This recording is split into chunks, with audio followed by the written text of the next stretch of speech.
మీ జీఐఈటీ ఇప్పుడు జీజేయుగా మారింది. 2000కు పైగా ప్లేస్మెంట్స్, ఐపీఎం, కేపీఎంజీ వంటి సంస్థలతో ఇంటిగ్రేటెడ్ కోర్సులు. యూపీఎస్సీ కోచింగ్, అడ్మిషన్లు ఓపెన్. మాయమైపోతున్నాడమ్మా మనిషి అన్నవాడు అంటూ అందశ్రీ గారు చెప్పినట్లు నిజంగానే మనిషి కాదు, మానవత్వం కాదు, ఏమీ లేకుండా పోతుంది సమాజంలో. హర్యానాలోని సోనీపట్లో ఒక దారుణ ఘటన చోటు చేసుకుంది. అదేంటంటే ఓ తండ్రి చనిపోయాడు. ఆయనకి 3 కూతుళ్ళు ఉన్నారు. కానీ 3 కూడా లాస్ట్ రిచువల్స్ అంటే అంత్యక్రియలకు రావడానికి 3 కూడా నిరాకరించినటువంటి పరిస్థితి. కానీ పెద్ద కూతురు మాత్రం పాపం దయదలిచి అక్కడ ఉన్నటువంటి ఒక ఎన్జిఓకి డబ్బులు పంపించింది. కార్యక్రమాలు మీరే పూర్తి చేయండి అని చెప్పేసి. వాళ్ళ కార్యక్రమాలు పూర్తి చేస్తే ఈవిడ గారు ఆన్లైన్లో చూస్తుంది అంత్యక్రియల్ని. ఆ విజువల్స్ చూడండి ఒక్కసారి. तारीख तक कराना पड़ेगा हमें, या तो आप 20 तारीख से पहले आ जाओ। अच्छा 20 तारीख से पहले तो हाँ। देखते हैं, मैं आपको बताती हूँ ना। हाँ जी, हाँ जी। अच्छे से हो गया ना सारा काम? हाँ बिल्कुल अच्छे से हो गया।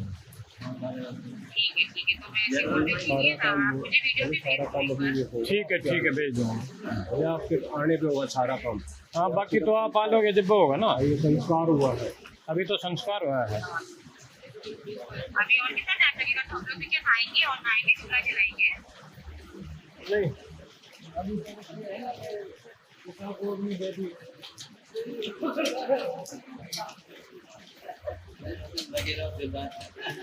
चल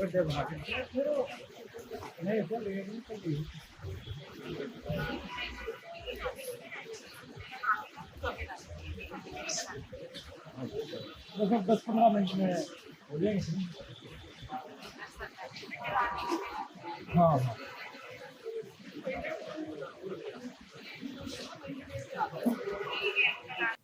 చూశారు కదా ఆ వీడియోలో ఆవిడేమో అడుగుతోందో. అస్థికలు తీసుకుంటారా అని వాళ్ళు అడిగితే తర్వాత చూద్దాంలే అంటుంది. పైగా ఇంకెంతసేపు పడుతుంది, తొందరగా అయిపోతే మేము భోజనం చెయ్యాలంటుంది. చచ్చిపోతావా ఒక పూట తినకపోతే? ఎలాగూ రాలేదు, కనీసం ఆ కార్యక్రమం చూడ్డానికి కూడా నీకు టైం లేదా? ఎంత టైం పడుతుంది ఇంకా అని అడుగుతుంది. ఏం మనుషులండి, ఏం బతుకులండి. థూ, అసహ్యం పుడుతుంది ఇలాంటి వాళ్ళని చూస్తుంటే. అసలు ఎందుకు అంటే 3 తండ్రి కన్నాడు, 3 చదివించాడు, పెంచాడు, పెద్ద చేశాడు, పెళ్ళిళ్ళు చేశాడు, వాళ్ళకొక భవిష్యత్తుని మంచిగా నిర్మించి ఇచ్చాడు. ఆయనే కదా చేశాడు మొత్తం. చనిపోయినటువంటి తండ్రిని చివరిసారి చూడ్డానికి కూడా రాలేరా? అంత బిజీగా ఉన్నారా మీరు? చనిపోతే కనీసం చివరి సంస్కారాలు కూడా చేయలేరా మీరు? అంత మూర్ఖంగా బిహేవ్ చేస్తారా? అసలు మీరు మనుషులేనా? ఇంత ఘోరంగా బిహేవ్ చేస్తారా మనుషులు? చివరి కార్యక్రమానికి మళ్ళీ ఆయన్ని చూసుకోలేరు కదా జీవితంలో. మళ్ళీ కలవగలుగుతారా? కనీసం మనిషిని చూసుకోగలుగుతారా? చివరి చూపు, ఆఖరి చూపు చూడడానికి కూడా రాలేనంత బిజీనా మీరు? అంత బిజీగా ఏమున్నారమ్మా? ఇంత దారుణంగా బిహేవ్ చేస్తారా కన్న తల్లిదండ్రుల పట్ల? కొంతమంది ఏమో అంత్యక్రియలకే రారు, మరి కొంతమంది అయితే కనీసం దహన సంస్కారాలు చేయడానికి కూడా ముందుకు రారు. అంటే తలగొరివి పెట్టడానికి కూడా ముందుకు రారనమాట. కొంతమంది ఇంట్రెస్ట్ లేదు, మాకు చెయ్యాలని లేదు, మేము చెయ్యం. అరే బాబు, మిమ్మల్ని కన్న తల్లిదండ్రులు నాయన వాళ్ళు. అలాంటి వాళ్ళని చివరి వరకు జాగ్రత్తగా చూసుకోవాల్సినటువంటి అవసరం కన్న బిడ్డల మీద, కొడుకుల మీద, అందరి మీద ఉంటుంది. సమానంగా ఉంటుంది అందరి మీద. నాకేం సంబంధం, అది చూసుకుంటుంది, నాకేం సంబంధం, వాడు చూసుకుంటాడు అనుకోవడానికి కాదు కదా. అందరినీ సమానంగానే కన్నారు, అందరినీ సమానంగానే పెంచారు, అందరినీ సమానంగానే ఒక స్టేజ్కి తీసుకొచ్చారు. అలాంటప్పుడు నువ్వు చూడు, నేను చూడను, నాకేం సంబంధం, ఇదేంటి అసలు? వీళ్ళైతే 3 మాకు సంబంధం లేదు నిరాకరించారంట కార్యక్రమానికి రావడానికి, చివరి కార్యక్రమానికి రావడానికి కూడా. అరే అసలు మీరు మనుషులేనా? ఎటు పోతుంది మానవత్వం? రేపొద్దున మీరు పోతే మీ పిల్లలు ఇలాగే చేస్తే మీరేం చేస్తారు? అంటే చూడ్డానికి ఎలాగో ఉండరుగా, అప్పుడు ఏదో ఒకటి చేసుకొని అనుకుంటారేమో. కానీ ఇప్పుడు మీరేం చేస్తున్నారో మీ తల్లిదండ్రుల పట్ల, రేపొద్దున మీ పిల్లలు కూడా తల్లిదండ్రులుగా మీ పట్ల అదే చేయడానికి గ్యారంటీ ఏంటి? ఎందుకంటే వాళ్ళు చూస్తున్నారు కదా మీరు చేస్తున్నదంతా. ఎందుకు సంపాదించేది? ఎందుకు ఇంతింత చదువులు చదివి సంస్కారం నేర్చుకున్న దేనికోసం? కనీసం తండ్రి చనిపోతే చివరి కార్యక్రమానికి కూడా రాలేకపోతే అసలు ఎందుకు బ్రతుకులు? కొంతమంది తీసుకుపోయి ఆశ్రమాల్లో పాడేస్తారు, కొంతమంది కనీసం పెట్టరు, తిండి కూడా పెట్టరు. ఒక్క పూట ఇంటికి పిలిచి తిండి పెట్టిన పాపాన పోరు. హాస్పిటల్లో పడి ఉంటే చూడడానికి రారు, వచ్చినా చుట్టం చూపుగా ఏదో దూరంగా నుంచుని చూసిపోతుంటారు. చివరి కార్యక్రమం పోనీ అయిపోయింది, ఆయనకి లాస్ట్ చనిపోయి పోయేటప్పుడన్నా ఏమన్నా దగ్గరుండి అన్ని కార్యక్రమాలు చేస్తారంటే అది కూడా చేయరు. దానికి కొంతమంది మళ్ళీ బతిమలాడాలి మిమ్మల్ని, చెయ్యండి మీదే కదా బాధ్యత అని. లేదంటే ఇదిగో ఇలాగా. అసలు ఆ వీడియో చూడండి ఒక్కసారి. నాకైతే చూస్తుంటే ఇట్లా బాధ బాధ బాధ వస్తూ ఉంది. ఒక్కసారి మీరు చూడండి ఆ వీడియో. నేను ఎందుకు ఇంతగానం చెప్తున్నానో మీకు అర్థమవుతుంది. ఒక్కసారి ఆ వీడియో చూడండి ఫస్ట్. तारीख तक कराना पड़ेगा हमें, या तो आप 20 तारीख से पहले आ जाओ। अच्छा 20 तारीख से पहले तो हाँ। देखते हैं, मैं आपको बताती हूँ ना। हाँ जी हाँ जी।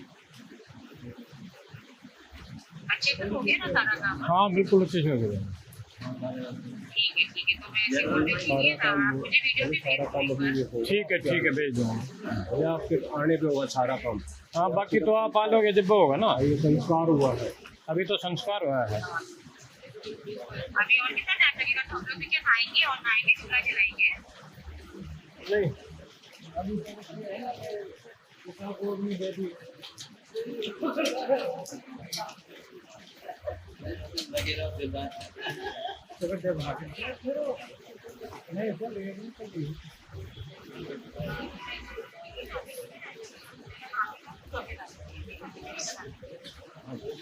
10-15 मिनट में हो जाएंगे।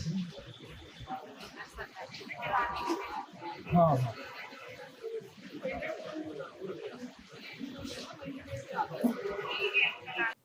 చూశారు కదా ఆ వీడియోలో ఆవిడేమో అడుగుతోందో.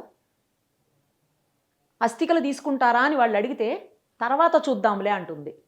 పైగా ఇంకెంతసేపు పడుతుంది, తొందరగా అయిపోతే మేము భోజనం చెయ్యాలంటుంది. చచ్చిపోతావా ఒక పూట తినకపోతే? ఎలాగూ రాలేదు, కనీసం ఆ కార్యక్రమం చూడ్డానికి కూడా నీకు టైం లేదా? ఎంత టైం పడుతుంది ఇంకా అని అడుగుతుంది. అంటే అస్థికలు కూడా తీసుకోరన్నమాట. అస్థికలు తీసుకుని వెళ్ళి వాటికి ఒక సాంప్రదాయబద్ధంగా చేసే కార్యక్రమాలు ఉంటాయి కదా, అవి కూడా చేయవన్నమాట. తర్వాత చూద్దాంలే అంటుంది.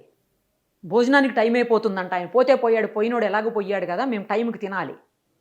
ఏం మనుషులండి, ఏం బతుకులండి. థు, అసహ్యం పుడుతుంది ఇలాంటి వాళ్ళని చూస్తుంటే. ఏం నేర్పిస్తున్నారు సమాజానికి? విలువలేయి, మానవత్వం ఏది? విలువలు ఎలాగూ లేవు. కనీసం మానవత్వం ఉండాలిగా. పక్కనోడి పట్ల మానవత్వం దేవుడు ఎరుగు. నీ కన్న తల్లిదండ్రుల పట్లే నీకు మానవత్వం లేదంటే అసలు నువ్వు మనిషిగా బ్రతికే అర్హతే నీకు లేదు, నా ఉద్దేశం ప్రకారం, నా దృష్టిలో. మీరు చూసే వాళ్ళందరూ ఏంటి ఇలా మాట్లాడుతుంది నిరుపమ అని అనుకుంటారేమో. నాకు అంత బాధగా అనిపిస్తుంది. కన్న తండ్రి చనిపోతే ఏదో అది చూడండి ఎట్లా చూస్తుంది ఆవిడ, క్యాజువల్గా చూస్తుంది. కనీసం కంట్లోంచి ఒక్క కన్నీటి చుక్క రాలట్లేదు. పైగా అస్థికలు తీసుకుంటామంటే తర్వాత చూద్దాంలే, ఇంకెంత టైం పడుతుంది, మేము భోజనం చెయ్యాలి. ఏంటి అసలు? ఇంకా ఆ మాత్రం దానికి ఆన్లైన్లోకి మాత్రం ఎందుకు వచ్చావు? అసలు రాకుండా ఉంటే పాయా, మిగతా వాళ్ళు ఇద్దరిలాగే ఉండాల్సింది. వాళ్ళైతే అసలు రాలి, ఈమె కొంచెం నయ్యం. ఇంకా డబ్బులన్నా ఇచ్చి ఎన్జిఓ సంస్థకి కార్యక్రమాలు చేయండి అని చెప్పి ఆ వీడియో అన్న చూస్తుంది ఆన్లైన్లో. ఆ మిగతా ఇద్దరు కూతుళ్ళు అయితే అసలు ఆన్లైన్లోకి రాలేదు, కనీసం చూడలేదు, ₹1 డబ్బులు ఇవ్వలేదు, ఏమీ చేయలేదు. ఎన్నన్నా ఉండనివ్వండి, మీకు ఆస్తి గొడవలు ఉండనివ్వండి, లేకపోతే మీకు వాళ్ళకి తండ్రికి పడకపోయి ఉండొచ్చు లాస్ట్ మినిట్లో, లేకపోతే గొడవలు ఉండొచ్చు, కొద్ది కాలంగా మాట్లాడుకోకపోయి ఉండొచ్చు, అవన్నీ వదిలేసేయండి. కానీ చనిపోయిన తర్వాత అయితే ఆ మనిషి తిరిగి రాడు కదా. ఇక మళ్ళీ మీరు చూడలేరుగా జన్మలో తండ్రిని. ఆఖరిసారిగా మిమ్మల్ని కని పెంచాడుగా. ఆయన కష్టపడ్డాడో లేకపోతే ఇబ్బంది పడ్డాడో, ఆయన తిన్నాడో తినలేదో, ఎన్ని రాత్రులు నిద్ర లేకుండా గడిపాడో మీకోసం, మిమ్మల్ని ఇలా పెంచి పెద్ద చేసి ఒక స్థాయికి తీసుకురావడానికి ఆయన ఎన్ని కష్టాలు ఉడ్డాడో మీకేం తెలుసు? తెలియదు కదా. అలాంటి వ్యక్తిని ఇలాగేనా పంపించేది? చనిపోయిన మనిషిని గౌరవంగా పంపించాలి అని అంటారు. ఇది గౌరవంగా పంపించడం అంటారా? ఇంత అగౌరవపరచాలా చనిపోయిన వాళ్ళని? ఏం మనుషులో ఏంటో, అసలు సమాజం ఎటుపోతుంది? విలువలు బంధాలు ఏమన్నా ఉన్నాయా? ఇంత ఘోరంగా తయారయ్యారు. ఎందుకురా బాబు మనుషులు? ఏం బతుకులరా మీయి? మీ అందరికి ఒక పెద్ద దండం బాబోయ్. మీలాంటి వాళ్ళందరికీ ఛీ.